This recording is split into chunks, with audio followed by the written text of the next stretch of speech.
நீங்கள் இப்போது விஜய் சேதுபதி அண்ணன் சேதண்ணா இருக்கார் அப்படின்னா அவரை முதல்ல இன்ட்ரடியூஸ் பண்ணது யார்? பீட்சான்னு ஒரு படம், ஐ மீன் தென்மேற்கு பருவக்காற்று, அதுக்கப்புறம் பீட்சான்னு ஒரு படம். இவங்கெல்லாம் யாருன்னு பார்த்தீங்கன்னா புதுசாக படம் பண்ணவங்க, அந்த டெபியூ பண்ணுறவங்க தான். அந்த டெபியூ பண்ணுறது தான் அவர் எம்பையர் பில்ட் பண்ணணும். அந்த எம்பையர் பில்ட் பண்ணுறதுக்கு தான் இங்கே போராடிக்கிட்டு இருக்காங்க. அது நல்லா இருக்கா இல்லையான்னு பார்க்கணுமே தாண்டி ஆர்டிஸ்ட் இருக்காங்களா, மியூசிக் டைரக்டர் பெருசாக இருக்காங்களா சார், அவங்ககிட்டலாம் போகிற அளவுக்கு வசதி இருந்தால் நாங்கள் ஏன் சார் இப்படி பண்ணுறோம்? நாங்கள் 150 கோடியில் காமெடியாக ஒரு படம், ஒரு அட்வர்டைஸ்மெண்ட் எடுத்துகிட்டு ரிலீஸ் பண்ணிட்டு போயிருக்கோம்ல சார், ஒரு 2.25 மணி நேரத்துக்கு அப்படின்னு சொல்லிட்டு போயிடலாம். வழியோடு சொல்கிறேன். இப்போ ஒரு முன்னாடிலாம் ஒரு 10 படம், 10 டாப் பேனர்ஸ், 10 ஹீரோஸ் ஒரு சம் ஃபியூ பீப்புள் தான் வந்து ஒரு படம் எடுத்துகிட்டு இருந்தாங்க. பட் டிஜிட்டல் ரெவல்யூஷனுக்கு அப்புறம் நிறைய பேர் எடுக்கிறாங்க. ஸோ அவங்களோட ஃபிலிம்ஸ் ஒரு 3 வீக்ஸ் 4 வீக்ஸ் நல்லா இருக்கோ இல்லையோ வேறு வழி இல்லாமல் தேட்டரில் அப்படியே ஓடுது, அப்படியே கலெக்ட் ஆகுது. இப்போ நிறைய சின்ன படம் வந்ததுனால அவங்களாம் பயப்படுறாங்க. இப்போ சின்ன படம் சப்போர்ட் பண்ண மாட்டாங்கல்ல, எல்லா பிரச்சனை சப்போர்ட் பண்ணிட்டீங்க. பட் அதை நீங்கள் போட்டால் கூட பார்க்க மக்களும் ரெடியாக இருக்கணும்ல. ஸோ இப்போ ஒரு பெரிய படத்துக்கு ஃப்ளைட்லலாம் போஸ்டர், அவ்வளோ பெரிய படம் ஏற்கனவே உலகத்தில் எல்லாருக்கும் இப்படி ஒரு படம் வருதுன்னு தெரிஞ்சாலும் அந்த படத்துக்கே அவ்வளோ பெரிய ப்ரமோஷன் தேவைப்படுதுன்னா இந்த மாதிரி படத்துக்கு அதை விட ப்ரமோஷன் தேவைப்படும். அதை வந்து நம்ம செய்யலைன்னா அப்புறம் அந்த படம் ஓடல நம்ம சொல்லவே கூடாது. ஸோ பிரச்சனை வந்து படம் எடுக்கிறவங்ககிட்டே இல்லைன்னு நான் நினைக்கிறேன். Not reachable.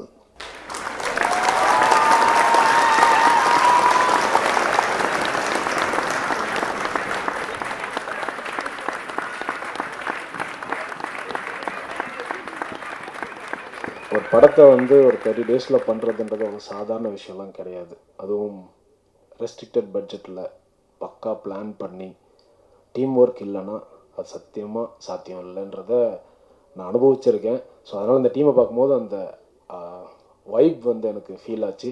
ஸோ கண்டிப்பாக இவங்க எல்லாருடைய உழைப்பும் நல்லபடியாக மக்கள்கிட்ட போய் ரீச் ஆகிறது ப்ரெஸ் உங்ககிட்ட தான் இருக்குது. ஏன்னா எங்ககிட்ட பெருசாக பட்ஜெட் போட்டு பப்ளிசிட்டி பண்ணுற அளவுக்கு பணம் இல்லை,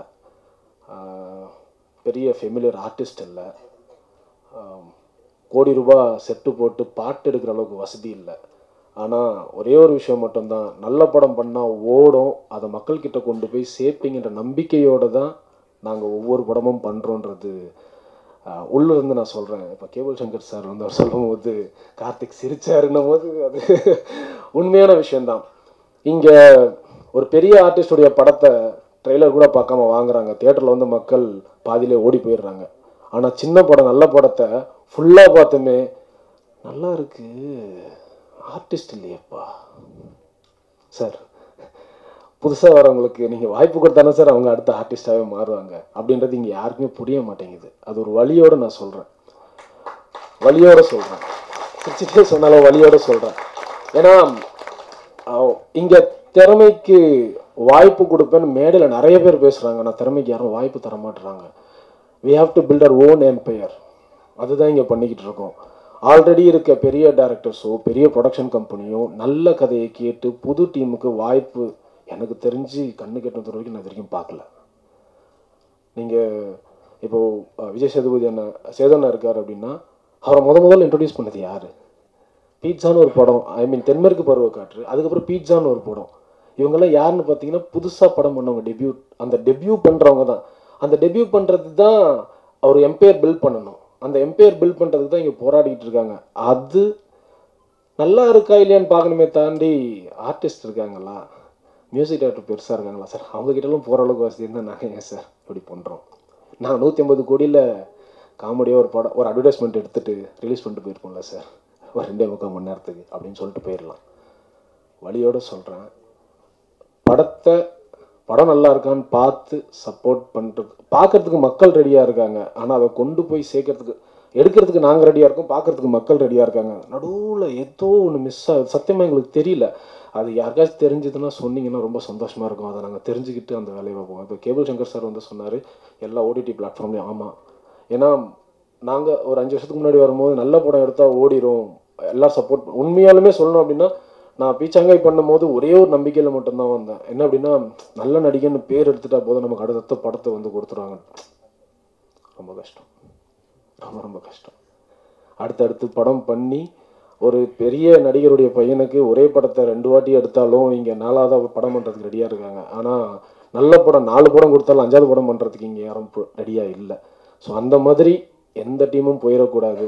ஒவ்வொரு புது படமும் ஜெயிச்சா மட்டும்தான் அடுத்தடுத்து வரவங்களுக்கு வந்து அது வந்து ஒரு பூஸ்டாக இருக்கும். உண்மையாக சொல்லணும்னா நாங்களாம் சினிமாக்குள்ளே எப்படி வந்தோம் தெரியும். எப்படி நான் வந்தேன் அப்படின்னா, பீட்சான்னு ஒரு படம் ஓடும் போது தான் ஒரு நம்பிக்கை வந்துச்சு. ஓகே, எந்த பேக்ரவுண்டும் இல்லாமல் கதை மட்டும் நல்லா இருந்தால் அவங்க சினிமாவில் ஜெயிச்சிடலான்ற நம்பிக்கை எனக்கு அந்த படம் தான் எனக்கு எங்கள் பீச்சாங்க டேரக்டருக்கு ஊட்டுச்சு. அந்த மாதிரி ஒவ்வொரு சின்ன படமும் இன்னும் 10 சின்ன படத்துக்கு ஊட்டுது. ஆனால் இங்கே என்ன நடக்குதுன்னு தெரியல. ஸோ இதெல்லாம் நிறைய பேச வேணாம். இந்த படம் நல்லபடியாக சக்ஸஸ் ஆகணுன்றது நான் ஒரு ஆடியன்ஸாகவும் அதே மாதிரி உங்களுடைய டீமில் ஒருத்தரை மனசார வாழ்த்தி வேண்டிக்கிறேன். உங்கள் எல்லாருடைய சப்போர்ட்டுக்கு நன்றி.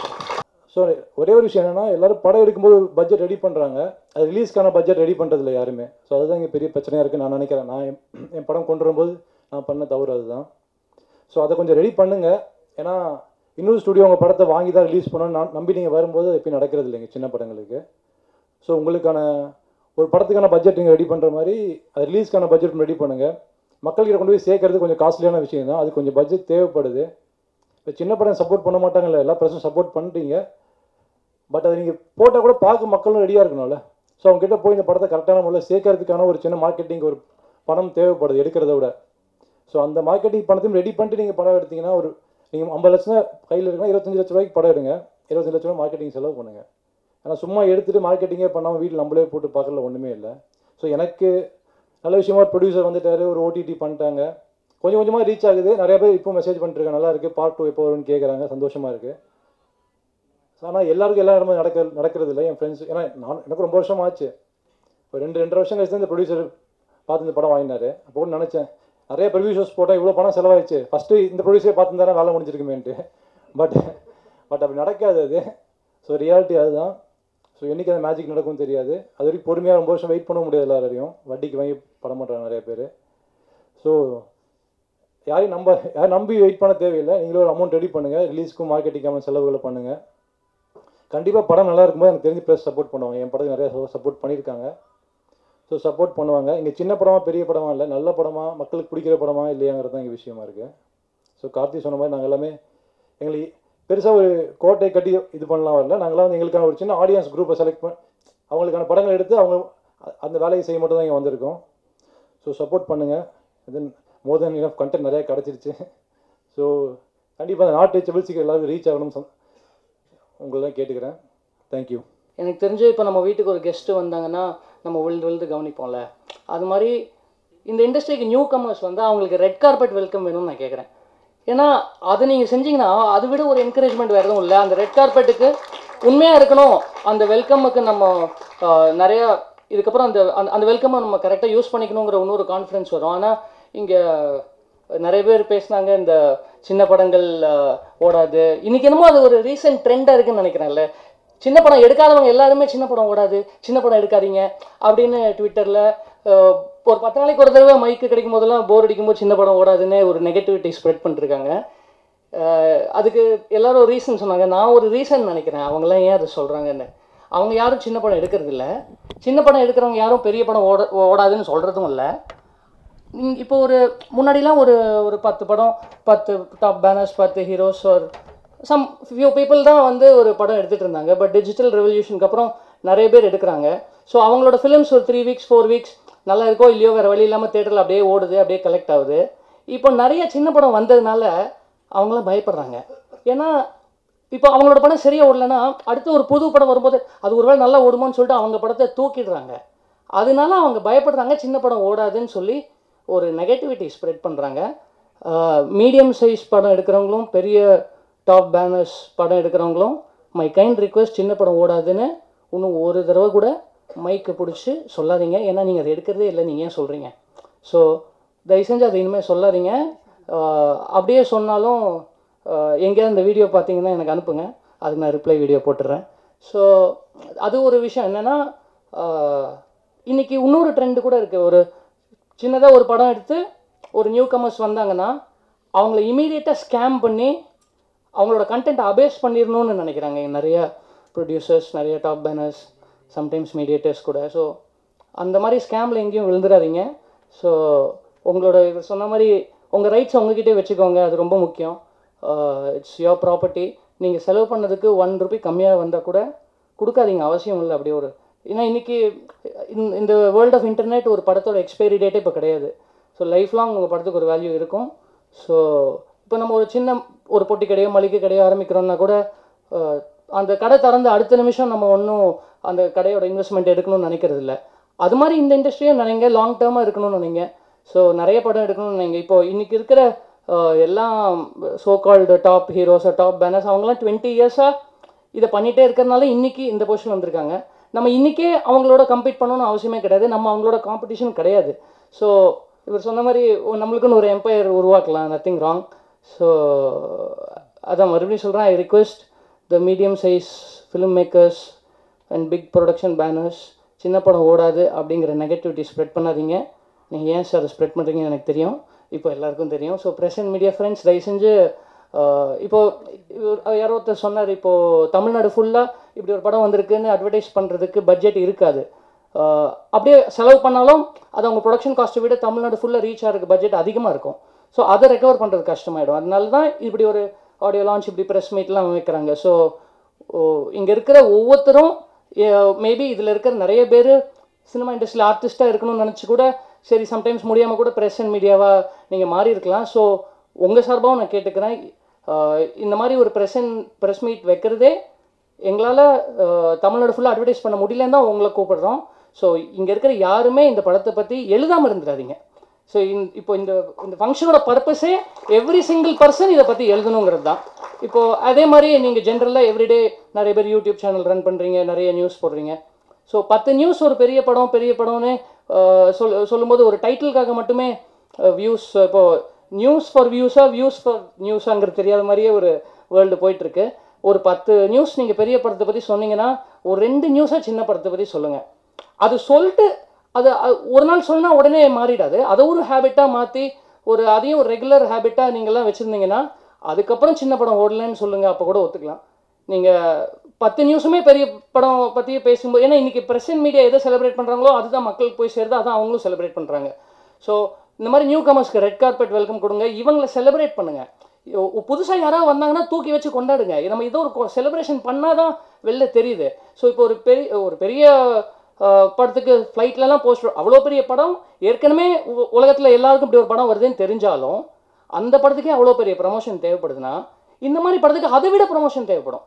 அதை நம்ம செய்யலைன்னா அப்புறம் அந்த படம் ஓடல நம்ம சொல்லவே கூடாது. ஸோ பிரச்சனை படம் எடுக்கிறவங்ககிட்டே இல்லைன்னு நான் நினைக்கிறேன். பிரச்சனை ஐ திங்க் காமன் பீப்புள் கூட நியூ டேலண்ட்ஸை என்கரேஜ் பண்ணணும். அப்போ தான் ஒரு ஹெல்த்தியான இண்டஸ்ட்ரி இருக்கும். ஸோ இப்போல்லாம் ஏதோ வருஷத்துக்கு 250 படத்தில் 200 படம் சின்ன படம் தான் இருக்குதுன்னு சொல்கிறாங்க. ஸோ அதில் ஒரு 80% படம் ஓடலைன்னு சொன்னால் கூட பெரிய படம் ஒரு 10 வந்தால் கூட அதுலேயும் 8 படம் ஓடுறது இல்லையே. ஸோ எல்லாம் ஆவரேஜும் சேம் தான். அதையும் சின்ன படம் மட்டும் ஓடலைன்னு சொல்கிறாங்க. பெரிய படமும் லாஜிக்கில் பார்த்தா அதே ஆவரேஜ் ஓடுறது தான் இல்லை. பட் அதை நாங்கள் சொல்கிறது இல்லை, அதனால சின்ன படம் ஓடாது நீங்களும் சொல்லாதீங்க. அண்ட் 200 சின்ன படம் வந்ததுனால தான் உங்களுக்கு கடுப்பாகுது. 2000 சின்ன படம் வரணும்னு நினைக்கிறேன். ஏன்னா ஒரு பெரிய ப்ரெஷர் பில்டப் பண்ணால் தான் அது பபிள் பர்ஸ்ட் ஆகும், அப்போ ஒரு ரெவல்யூஷன் உண்டாகும். ஸோ அந்த மாதிரி 2000 சின்ன படம் வந்துட்டால் வேறு வழி இல்லாமல் கவர்மெண்ட்டே மைக்ரோ தியேட்டர்ஸ் ஓப்பன் பண்ணிடுவாங்க. எல்லாருக்கும் என்ன சொல்கிறது, எல்லாருக்கும் ஷோஸ் கிடைக்கும். மக்களும் ஓகே புதுசாக நிறைய டேலண்ட் வந்திருக்காங்களே, சன்கிளாஸை கழட்டி மாட்டுறதும் கண்ணாடியை உடச்சிட்டு வெளில வர்றது மட்டுமே ஒரு ஃபுல் ஸ்கிரிப்டாக இந்த உலகத்தில் ஓடும்போது நியூ ஸ்கிரிப்ட்ஸ், நியூ ஐடியாஸ் எல்லாம் நம்ம பார்க்கணுன்னு மக்களுக்கே ஒரு எண்ணம் உருவாகும். அதை நம்ம செய்யணும். அதனால் 2000 சின்ன படம் வரணும்னு நான் வேண்டிக்கிறேன். And best wishes Chandru and team. Sukumaran Sundar cameraman, என்னோட கேமராமேன் அவர் தான், என்னோட எல்லா படத்துக்கும் அவர் தான் கேமரா பண்ணியிருக்காரு. ஸோ சந்துரு, எனக்கு தெரிஞ்சு நீங்கள் அடுத்தடுத்து பெரிய படம் போகும்போது உங்கள் டீம் மெம்பர்ஸை விட்டுறாதீங்க. ஏன்னா இன்றைக்கி இந்த ஃபங்க்ஷனில் உங்களோட டீம் மெம்பர்ஸ் உங்களோட படத்துக்கு ஃபஸ்ட் டைம் கூட நிற்கும்போது நீங்கள் 10 படம் பெரிய படம் பண்ணாலும் உங்கள் கூட இருந்த டீம் மெம்பர்ஸை கூட்டிகிட்டு போங்க. நிறைய பேர் ஃபஸ்ட் படத்துக்கு மட்டும் வச்சுக்கிறாங்க, அப்புறம் பெரிய வந்தோடனே டீம் மெம்பர்ஸ் கழட்டி விட்டுறாங்க. அதை நீங்கள் பண்ண மாட்டீங்கன்னு நம்புகிறேன். ஸோ சின்னது தான் பெருசாக முடியும், பெருசு சின்னதானா நல்லா இருக்காது. So anyway thank you so much. Let the revolution of new commerce begin. Thank you. அவ்வளோ கஷ்டமான விஷயம் தான். ஒரு சின்ன படத்தை கொண்டு போய் மக்கள்கிட்ட போய் சேர்க்குறதுன்றது வந்து ரொம்ப கஷ்டமான விஷயம் தான். அது நாட் எ ஈஸி திங். இன்றைக்கி எங்களை வாழ்த்தலாம், எல்லாம் பண்ணலாம். ஆனால் இந்த படத்தை அந்த டைரக்டரும் தயாரிப்பாளரும் அந்த டீமே மொத்தமாக சுமந்து கொண்டு போய் எங்கேயாவது ஒரு இடத்துல போய் சேர்க்குற வரைக்கும் வந்து மிகப்பெரிய போராட்டத்தில் தான் இருக்கும். அது வந்து ஃபேக்ட். அது உண்மையாக தெரிஞ்சுக்கணும். அது எல்லோரும் இன்றைக்கி இந்த ஆடியோ லான்ச்சில் நம்ம வாராட்டு போயெல்லாம் எல்லாம் நடந்துடும், நல்ல விஷயம். ஆனால் அந்த பொறுமையும் கன்சிஸ்டன்சியும் கண்டிப்பாக இருந்தால் தான் ஜெயிக்க முடியும். எல்லாருக்கும் வணக்கம். இவ்வளோ பிஸி ஷெட்யூலில் எங்கள் டீமுக்காக நீங்கள் எல்லோரும் வந்ததில் ரொம்ப ரொம்ப மகிழ்ச்சி. நாங்கள் நன்றி.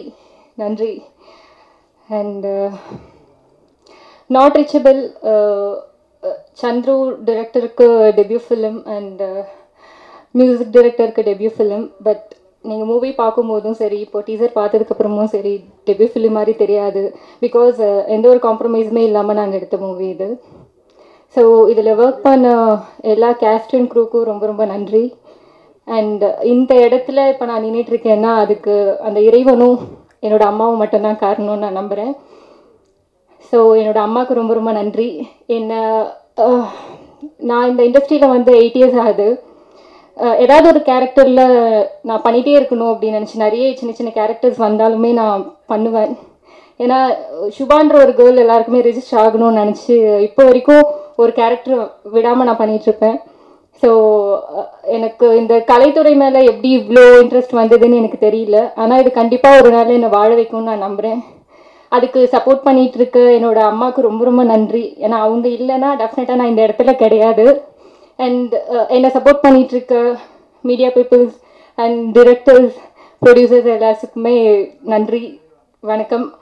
Hello guys, thank you for coming and thank you all for coming. Actually, நான் என்னோட ஐடி லைஃப் விட்டு ஃபர்ஸ்ட் படம் இதுதான் நாட் ரீச்சபிள். ஸோ அண்ட் அதுவே இவ்வளோ ஒரு பெரிய படமாக தந்ததுக்கு சந்துரு சாருக்கு பெரிய தேங்க்ஸ். ஆக்சுவலி இது வந்து நான் வந்து 1 week முன்னாடி தான் இந்த படத்திலே வந்து கமிட் ஆனேன். ஸோ அண்ட் கோயம்புத்தூரில் ஷூட். ஸோ டக்குன்னு போய் ரிஹர்சல் எதுவுமே டைம் இல்லை. ஸோ அவருக்கு வந்து பெரிய டவுட். ஏன்னா வந்துட்டு இது கொஞ்சம் பயங்கரமான ஆக்டிங் ஸ்கோப் இருக்கிற ஒரு கேரக்டர். ஸோ எப்படி பண்ணுவீங்களா அப்படின்னா அவர் வந்து கொஞ்சம் திருப்தி ஆகிட்டாருன்னு நினைக்கிறேன். ஸோ அப்படி தான் என்னோட ஜேர்னி தொடங்கிடுச்சு நாட் ரீச்சபிளில். ஆக்சுவலி இந்த படத்தில் ஒர்க் பண்ண க்ரூவாக இருக்கட்டும், என் ஏடிஸ், என் கூட ட்ராவல் ஆன என்னோடய ஃப்ரெண்ட்ஸ் எல்லாருமே வந்துட்டு சமஜாதி. ஆக்சுவலி இந்த வந்து ஒரு படம் விட எனக்கு ஒரு வெக்கேஷன் மாதிரி இருந்துச்சுன்னு சொல்லலாம். நாங்கள் அவ்வளோ என்ஜாய் பண்ணேன் இந்த ப்ராசஸ். நாங்கள் ஆக்சுவலி 18 hours ஷூட் பண்ணியிருக்கோம், 20 hours கிட்ட கூட ஷூட் பண்ணியிருக்கோம். பட் அது எதுவுமே அவ்வளோ டயரிங்காக இருந்தது இல்லை. பிகாஸ் அவ்வளோ ஜாலியாக நாங்கள் அதை கொண்டு போனதுனால. அதுவும் தேங்க்ஸ் டு டைரக்டர் ஆக்சுவலி அவரும். அண்ட் சுந்தர் சார் வந்து he's ton an amazing job. என்னோட லைஃப்லேயே பார்த்த பெஸ்ட்டு சினிமோட்டோகிராஃபர் நான் வந்து சுந்தர் சாரை சொல்லி ஆகணும். He's such an amazing person also. And ADs great thanks. Because அவங்க வந்து அந்த கண்டினியூட்டி எல்லாமே நோட் பண்ணி வைப்பாங்க. எல்லாமே கரெக்டாக அவங்க வந்து போயிட்டு இருந்தாங்க ஆக்சுவலி. பட் அவங்க ஒரு பயங்கரமான டீமாக இருந்தாங்க. ஸோ வந்து எல்லாரும் சேர்ந்து ஒர்க் பண்ணி இவ்வளோ ஃப்ரெண்ட்லியாக ஒரு இது பண்ணி, ஆனால் பட் ஒரு த்ரில்லர் மூவியை கொண்டு வந்திருக்கோம் அவ்வளோ ஃப்ரெண்ட்லியாக பழகியும். So it's such a great thing. Thank you guys for coming. Actually கண்டிப்பாக நீங்கள் இந்த படத்தை என்ஜாய் பண்ணுவீங்க. இந்த மாதிரி நீங்கள் எல்லா படத்தையும் வளர்த்தணும். And thank you so much. வணக்கம். ஃபஸ்ட்டு படம் நான் டெபியூ. ஸோ டெபியூக்கே இவ்வளோ பெரிய ஒரு ஆடியோ லான்ச் நடக்குது, ரொம்ப சந்தோஷமாக இருக்குது. நடத்தி வச்ச கிராக் பிரெயின் அண்ட் தென் என்னோடய டைரக்டர் சந்துரு, அவருக்கு என்னோட நன்றி. அண்ட் ஃபஸ்ட்டு படம் பண்ணும்போது ஃபஸ்ட்டு இதில் ஒரு பாட்டு தான் இருந்தது என்கிட்ட ஃபஸ்ட்டு சொல்லும்போது. பட் அதுக்கப்புறம் நிறைய டிஸ்கஸ் பண்ணி இல்லை இன்னும் ஒரு பாட்டு தேவைப்படும், சுச்சுவேஷன் இன்னும் கொஞ்சம் என்கேஜிங்காக பண்ணலாம் ஆடியன்ஸ்க்கு அப்படின்னு ஒரு தாட்டோட இந்த ஃப்ரெண்ட்ஷிப் சாங் ஆட் ஆச்சு. அதுக்கப்புறம் படம் ஃபுல்லாக இது வந்து ஒரு க்ரைம் த்ரில்லர். ஸோ ஒரு படம் ஃபுல்லாக ஒரு தீம் மாதிரி வேணும், லைக் ஸோ ஆடியன்ஸ் கனெக்ட் ஆவாங்க படத்தோட. அப்படி அமைஞ்சது தான் அந்த ரேப் சாங் நடுவில் கேட்ட சாங்கு. அண்ட் இதெல்லாம் தாண்டி லாஸ்ட்டில் இன்னொரு சாங் இருக்குது. அது இப்போது ரிலீஸ் ஆகலை, அது ஒரு சஸ்பென்ஸாக வச்சுருக்கோம் அந்த சாங் ஆக்சுவலி. ஸோ அது கொஞ்சம் டிஃப்ரெண்ட்டாக இங்கிலீஷில் ட்ரை பண்ணியிருக்கோம். ஃபஸ்ட்டு அது ரீல் வந்தப்போ மியூசிக்காக தான் பண்ணலாம் அப்படின்னு இருந்தது. பட் அப்புறம் டேரக்டரோடு டிஸ்கஸ் பண்ணி இல்லை இது ஒரு பாட்டாக பண்ணால் கொஞ்சம் புதுசாக இருக்கும். அந்த பாட்டில் வந்து ஒரு லைக் படம் ஃபுல்லாக ஆக்சுவலி இருக்கும். ஸோ அது ஒரு சஸ்பென்ஸாகவே இருக்கும் அந்த பாட்டு. லைக் இப்போ சொல்கிறேன், பார்க்கும்போது லைக் ஃபுல் ஸ்டோரி அந்த பாட்டுக்குள்ளே இருக்கும். ஸோ அது ஒரு புது இதுவாக இருக்கும். And then okay, that's it. Thank you. எல்லோருக்கும் மாலை வணக்கம். ரொம்ப சந்தோஷமாக இருக்குது ப்ரெசன்ட் மீடியாலாம் கூடியிருந்து அந்த விழாவை அப்ரிஷியேட் பண்ணி ஏற்றுக்கிட்டதுக்கு ரொம்ப சந்தோஷம். அண்ட் இதே ப்ரெஸ் மீடியாவுக்கு நான் ஒரு ஸ்பெஷல் தேங்க்ஸ் சொல்லிக்கிறேன். பூத்தனூர் தபால் நிலையம் ஃபிலிமுக்கு நல்ல ஒரு வரவேற்பு கொடுத்தீங்க, ரொம்ப நன்றி. எனக்கு ரொம்ப சந்தோஷமாக இருக்குது. என்னோடய டேரக்டரும் வந்திருக்கிறாங்க. அண்ட் வந்திருக்கிற எல்லா சீஃப் கெஸ்ட்க்கும் என்னோடய மாலை வணக்கம். அண்ட் ராஜன் சாருக்கு என்னோடய வணக்கம். ஸோ நாட் ரீச்சபிள் வந்து ஃபஸ்ட்டு வந்து கலங்கல் தினேஷ் தான் என்னை ரெஃபர் பண்ண அந்த ஃபிலிமுக்கு. ரொம்ப சந்தோஷமாக இருந்துச்சு. லைன் கேட்கும்போது நல்லா டிஃப்ரெண்ட் ஸ்க்ரீன் ப்ளே பண்ணியிருந்தார். ஸோ ரொம்ப ப்ரெஷர் இருந்துச்சு, ரொம்ப ஷார்ட் டைம் பீரியடில் பண்ண வேண்டியதாக இருந்துச்சு. குயிக்காக எடுத்து முடிச்சிட்டோம், டே அண்ட் நைட் ஒர்க் பண்ணோம். ரொம்ப சூப்பரான டீம், எங்கள் டைரக்ஷன் டீம் இருந்தாங்க, ரொம்ப சப்போர்ட் பண்ணாங்க. அண்ட் என்னோட அசிஸ்டன்ட்ஸ் அவங்க எல்லாருக்கும் இப்போ தேங்க்ஸ் சொல்லிக்கிறேன். அதுக்கு தேங்க்ஸ் சொல்கிற இடமா நான் இதை எடுத்துக்கிறேன். Gokul Krishna and Sakthi and Shankar Raja and என்னோட டிஏ கலரிஸ்ட் ஸ்ரீ, ஸோ எல்லாருக்கும் நான் தேங்க்ஸ் சொல்லிக்கிறேன். அண்ட் சூப்பராக மியூசிக் பண்ணியிருக்கிறாரு சரண், அவருக்கும் என்னோட நன்றி சொல்லிக்கிறேன். அண்ட் இந்த அற்புதமான ஒரு வாய்ப்பை கொடுத்த இயக்குனர் சந்துரு முருகானந்தத்துக்கு என்னோட நன்றி சொல்லிக்கிறேன். ஏன்னா ஒரு சினிமாட்டோகிராஃபருக்கு எப்போவுமே ஒரு ஃப்ரீடம் கொடுக்கறது ரொம்ப முக்கியம்னு நினைக்கிறேன். அதை அவர் த்ரூ அவுட் த ஃபிலிம் கொடுத்தாரு. எவ்வளோ ப்ரெஷர் இருந்தாலும் ஒரு சில டயத்தில் நான் அவருக்கு சப்போர்ட் பண்ணேன், அவர் ரொம்ப ப்ரெஷராக இருக்கும்போது அப்படி ரொம்ப ஒரு அண்டர்ஸ்டாண்டிங்காக ட்ராவல் பண்ணோம். ஸோ ஒரு 25 to 30 days வந்து ரொம்ப ஒரு பேக்டாக ட்ராவல் பண்ணோம். ரொம்ப ஆல்மோஸ்ட் எல்லா டீம் மெம்பர்ஸுமே ரொம்ப ஃபேமிலி ஆகிட்டோம். ஸோ கண்டிப்பாக அந்த படம் நாங்கள் ரொம்ப வளர்ந்து கொண்டு ஒன்றா வரக்கூடிய டீம் தான். ஸோ நீங்கள் எல்லாமே பார்த்துட்டு படத்தை அப்ரிஷியேட் பண்ணணும். Thank you so much. தேங்க்யூ. அனைவருக்கும் வணக்கம். என் பேர் விஸ்வா. இதில் நான் லீட் ரோல் பண்ணியிருக்கேன். இது என்னோடய ஃபர்ஸ்ட் படம். இந்த டீம் பற்றி சொல்லணும்னா mister Chandru is a highly talented and இவரோட லாஜிக், இவரோட ஐடியாஸ் எல்லாமே ரொம்ப சூப்பராக இருக்குது. ஸோ இவர் ஸ்டோரி சொன்ன ஃபஸ்ட்டு டே எனக்கு ரொம்ப பிடிச்சது. தென் இந்த படத்தோட கேமராமேன் சுந்தர் சார், அவர் பழகிற விதம் பார்த்தீங்கன்னா உடனே மிங்கிள் ஆயிடுவார். ஜஸ்ட்டு உடனே இன்ட்ரடியூஸ் ஆன உடனே வந்து ரொம்ப நாள் பழகின மாதிரி டக்குன்னு மிங்கிள் ஆயிடுவார். Thank you Sundar sir. தென் இந்த படத்தில் நடித்த senior artist Kadhal Saravanan sir, Birla Bose sir, Sharmila madam, then heroine Subha madam, Dhanya madam, எல்லாருமே வந்து ரொம்ப நல்லா கோஆப்ரேட் பண்ணாங்க. எனக்கு இது ஃபஸ்ட்டு மூவி மாதிரியே என்னை ஃபீல் பண்ண விடலை. ஸோ அந்தளவுக்கு வந்து ஸ்பாட்டில் வந்து நிறையா டிப்ஸ்லாம் கொடுத்தாங்க. தென் ஆர்ட் டைரக்டர் மிஸ்டர் ஜெகதீஷ், அவர் ரியலி எல்லாமே ரொம்ப ஒரு கல்லை கூட வந்து ஒரு சிற்பமாக்குனாருன்னு தான் சொல்லணும். So he is a really good talented guy. Then Petta படத்தில் என்னோடய தலைவர் வந்து ஒரு டைலாக் சொல்லுவார், வயிறு ஃபுல்லாக இருந்துச்சுன்னா மூளை நல்லா வேலை பார்க்கும் அப்படின்னு சொல்லுவார். ஸோ அந்த விதத்தில் ரொம்ப குறை இல்லாமல் பார்த்துக்கிட்ட கேட்ரிங் செக்ஷன். ஸோ வேலைக்கு கரெக்டாக சாப்பாடு வந்துடும், ஸ்நாக்ஸ்லாம் வந்துடும். ஏன் சொல்கிறேன்னா சாப்பாடு ரொம்ப முக்கியம் இல்லையா? ஸோ அந்த விதத்தில் வந்து இந்த டீமுக்கு எல்லாருக்குமே நான் நன்றி சொல்லிக்கிறேன். பை த வே, ஒரு சின்ன சினிமா துறையை பற்றி ஒரு சின்ன கருத்து இங்கே பதிவிடலாம் அப்படின்னு இருக்கேன். என்ன அப்படின்னா, நான் நேற்று வரைக்கும் ஒரு ஆடியன்ஸாக தான் படம் பார்த்துட்டு இருந்தேன். ஸோ படம் பார்த்துட்டு இது நல்லா இருக்குது நல்லா இல்லை அப்படின்னு சொல்லிட்டு அசால்ட்டாக சொல்லிட்டு வந்துடுவோம். பட் இண்டஸ்ட்ரியில் வந்ததுக்கப்புறம் இவங்க இந்த டெக்னீஷியன்ஸ் எல்லாருமே படுற கஷ்டத்தை பார்த்தோம்னா, இந்த சினிமா துறையை வந்து நான் ஒரு தாய்மைக்கு ஈக்குவலாக பார்க்குறேன். ஏன்னா ஒரு அம்மா வந்து தன்னோட பிள்ளையை வந்து டெலிவரி பண்ணுற அந்த பீரியட், அந்த 10 months அவங்களுக்கு இருக்கிற அந்த ப்ரெஷர், அவங்களுக்கு இருக்கிற அந்த வலி, அந்த ரெஸ்பான்சிபிலிட்டி எல்லாமே வந்து இந்த ப்ரொடியூசராக இருக்கட்டும், டைரக்டராக இருக்கட்டும், இந்த படத்தில் ஒர்க் பண்ணுற ஒவ்வொரு ஆர்டிஸ்டாக இருக்கட்டும், எல்லாருக்குமே வந்து அந்த ப்ரெஷர் இருக்குது. ஸோ இந்த சினிமா இண்டஸ்ட்ரியே வந்து நான் வந்து ரொம்ப ரெஸ்பெக்ட் வந்திருக்கு.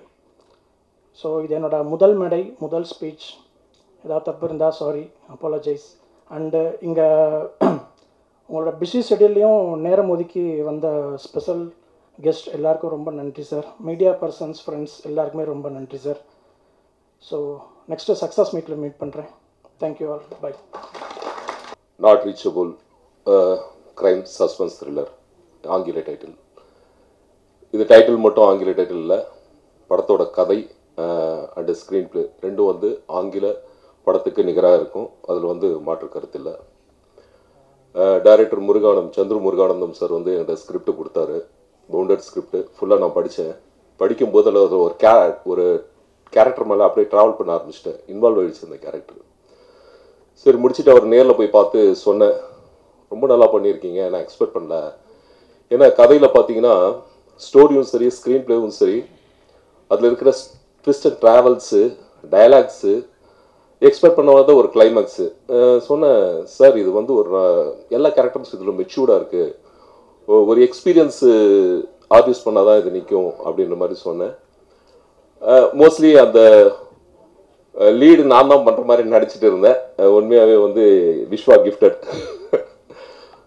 கண்டிப்பாக அந்த படம் வந்து பெரிய லெவலில் பேசப்படும். அப்புறம் நம்ம மியூசிக் டைரக்டர் கூட இது வந்து எனக்கு வந்து 2வது படம். உண்மையாகவே பார்த்தேன், இவ்வளோ டேலண்ட் இருக்கா மியூசிக் டைரக்டருக்குன்னு. சாங்ஸ் எல்லாம் கேட்டிருப்பீங்க, அன்பிலீவபிள். ஷூட்டிங் ஸ்பாட்டில் கூட பார்த்தீங்கன்னா அந்த டீமை இன்றைக்கி தான் நான் ஃப்ரெஷ்ஷாக பார்க்குறேன். நான் ஷூட்டிங் வந்து கோயம்புத்தூர் போகும்போது 4 மணிக்கு அசம்பிள் பண்ணுவாங்க, ஏர்லி மார்னிங்கு. காம்ப்ரமைஸே ஆக மாட்டாங்க. 5-5:30 மணிக்கு ஃபர்ஸ்ட் ஷாட் இருக்கும், முடிச்சுட்டு மதியம் போவாங்க, நைட் போவாங்க, நைட் 2 மணி வரையும் ஷூட் போவோம். நான் தான் கேட்பேன், ஏங்க ஒழுங்காக சாப்பிட மாட்டேன்றீங்க, தூங்க மாட்டேன்றீங்க. அப்புறம் அப்படி இல்லை சார், எங்களுக்கு வந்து இந்த லொக்கேஷன் இன்றைக்கி தான் கிடச்சிது, அடுத்தது வந்து அடுத்த லொக்கேஷன் போகிறோம் அப்படின்ற மாதிரி. உண்மையாகவே டைரக்ஷன் அசிஸ்டன்ட் டைரக்டர்ஸ் எல்லாம் வந்து அவ்வளோ ஹார்ட் ஒர்க் பண்ணியிருக்காங்க. நம்ம கேமராமேன் சார் ஒர்க்கு சொல்லவே தேவையில்லை, விஷுவலில் வந்து பார்த்துருப்பீங்க. அதே மாதிரி போஸ்ட் ப்ரொடக்ஷன் ஒர்க்கு அன்பிலீவபிள், எல்லாம் ரொம்ப நல்லா வந்திருக்கு. ஏன்னா இந்த மாதிரி ஒரு மீடியம் பட்ஜெட் ஃபிலிம் நம்ம அது விஷுவலில் வந்து அவர் வந்து சந்திர முருகானந்தம் சார் அப்படி காமிக்கல, ஒரு நல்ல ஒரு பிரம்மாண்டமாக காட்டியிருக்காரு. என்னுடைய இசையமைப்பாளர் சரணுக்கு நன்றி சொல்லி வச்சுருக்கேன். இந்த பாடலை பற்றி ஒரே ஒரு வரி, இந்த அம்மா பாடல் சுச்சுவேஷன் சொல்கிறதுக்கு சார் வந்திருந்தார். ஸ்டுடியோவில் இருந்து உட்காந்துருந்தோம், சார் வந்தார். நிறையா டேரக்டர்ஸ்கிட்ட பேசுவோம். ஒரு சுச்சுவேஷன் சொல்கிறதுக்கு வந்து மேக்ஸிமம் டைம் எடுத்துக்கிறது வந்து பார்த்திங்கன்னா ஒரு 5 நிமிஷம் 2 நிமிஷத்தில். பாடல் ஆசிரியர்கிட்டலாம் அவ்வளோதான் பேசுவாங்க, 2 நிமிஷம் 3 நிமிஷத்தில் பேசிட்டு போயிடுவாங்க. இதான் லைன், இதுக்கு பேசிட்டு போகிறேங்க. நீங்கள் சொன்ன நம்ப மாட்டேங்க, 1 மணி நேரம் பேசினார் இதுக்கு என்கிட்ட. ஏன்னா அந்த அளவுக்கு அதோடைய வழியை வந்து 100% வரிகளில் கொடுத்தே தீரணுங்கிறதுல ரொம்ப விடாப்படியாக இருந்தார். ஸோ அது வந்து அவருடைய ஒர்க்கில் அவர் காட்டுற அந்த ஒரு பலத்தை காட்டுச்சு. அடுத்தடுத்து நம்ம முன்னேறணும் அப்படிங்கிற ஒரு கான்செப்டை காமிச்சு எனக்கு அது ரொம்ப பிடிச்சிருந்தது. அதுதான் உங்களுக்கு இன்று வளர்ப்பிறையே வலியவள் கண்ணில் கண்ணீர் ஏனம்மாங்கிற ஒரு அற்புதமான படைப்பை அவங்க முன்னாடி உருவாக்கியிருக்கு. ஸோ நிறைய ஜாம்பவான்கள் இருக்கார்கள், ஆசான்கள் இருக்கார்கள், அவர்களுக்காக வழிவிட்டு நன்றி, வணக்கம்.